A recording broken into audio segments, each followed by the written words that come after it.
దేవాతి దేవుని యొక్క గొప్ప ఘనమైన నామములో అందరికీ ఉదయకాల సమయమున శుభాభివందనములు మరియు అందరికీ శుభములు కలుగుగాక. దేవుడు ఈ జన్మన మనకిచ్చినటువంటి ఒక నూతనమైనటువంటి వాగ్దానము, అది రోమిలికి రాసిన పత్రిక 11వ అధ్యాయము 36వ లేఖనాన్ని మనం చదువుకుందాం. ఆయన మూలమునను, ఆయన ద్వారాను, ఆయన నిమిత్తమును సమస్తమును కలిగి ఉన్నవి.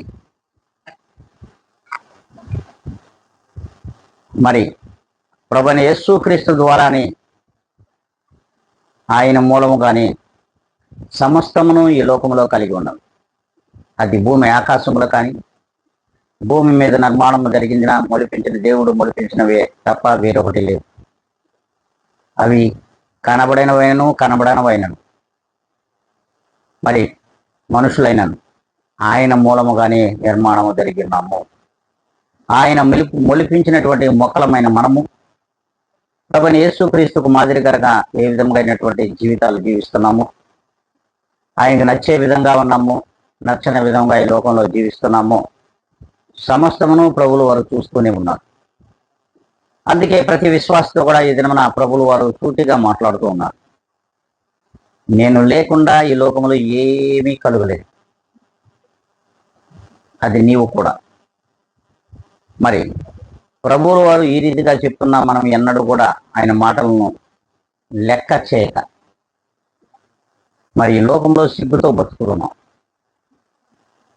మరి ప్రభువుకు తలవంపులు తీస్తున్నాం. అలా కాకుండా ఏ దినమునైనాను ప్రభువుకు మాదిరికరంగాను, ప్రభువును మెప్పించే రీతిగాను ఈ లోకంలో బ్రతుకుదాం అనుకుంటే ఖచ్చితంగా ఈ ప్రార్థనలో అందరం కూడా తలలు వంచుకొని చెబుతాం. ఘనమైన తండ్రి, నీకు కృతజ్ఞతలు, స్తుతి స్తోత్రములు నీవిచ్చిన ఆయుష్కాలమును బట్టి, ఈ దినమును బట్టి చెల్లించుకుంటున్నాం.